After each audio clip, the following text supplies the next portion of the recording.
In the great history of the world, there have been many nations.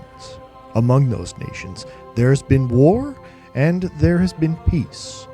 Some of them built fantastic monuments, while others set off to explore the edge of the known world. And now, the responsibility falls to you. What kind of leader will you be? Will you follow in the footsteps of your predecessors? Or will you strike out and found a new nation, the likes of which the world has never seen? It's up to you to define your civilization.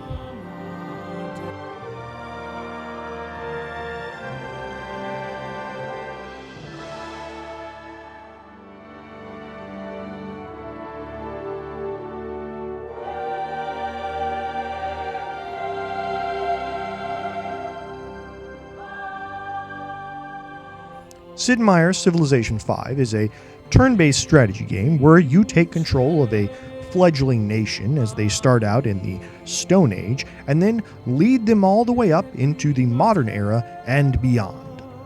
Your goal is primarily to found cities, which will provide you with the resources and valuables you need in order to expand your empire.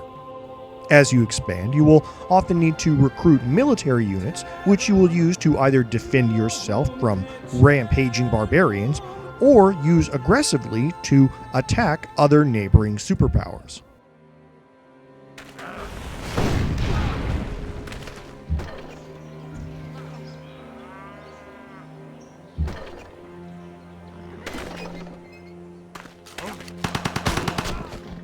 Now, in addition to military expansion, you'll also need to improve your nation's technology and culture.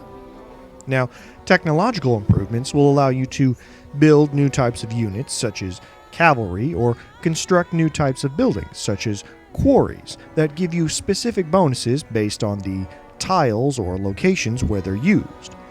Cultural improvements, on the other hand, will give you broader bonuses based on the kind of civilization that you're trying to develop. Now, your goal, of course, through all of this is to achieve total victory, either through military dominance, technological superiority, diplomatic negotiations, or cultural influence.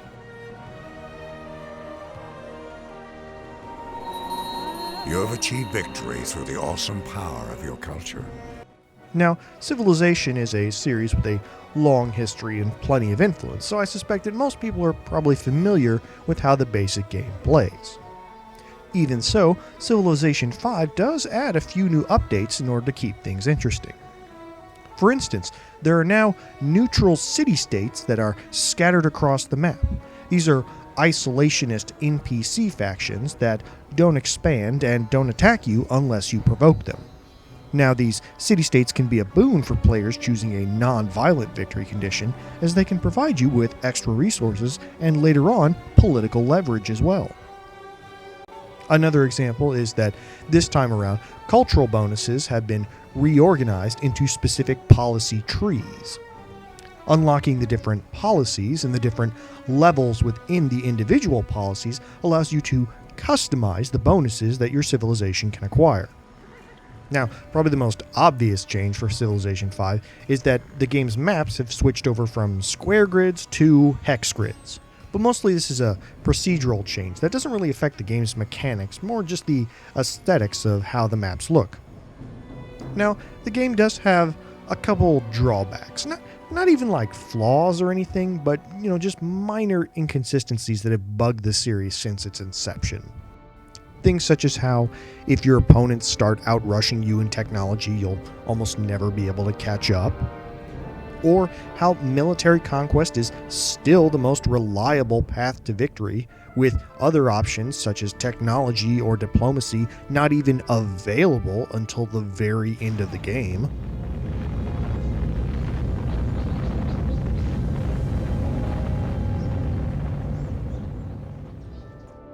Still, despite my distractions, Civilization delivers like no one else on that basic premise of allowing you to build your own globe-spanning nation with whatever alternate history or insane politics you want. Pick your world leader and shoot for the stars. It's all up to you. And if that wasn't enough, the game's excellent design constantly invests you, constantly keeps you coming back for just one more turn.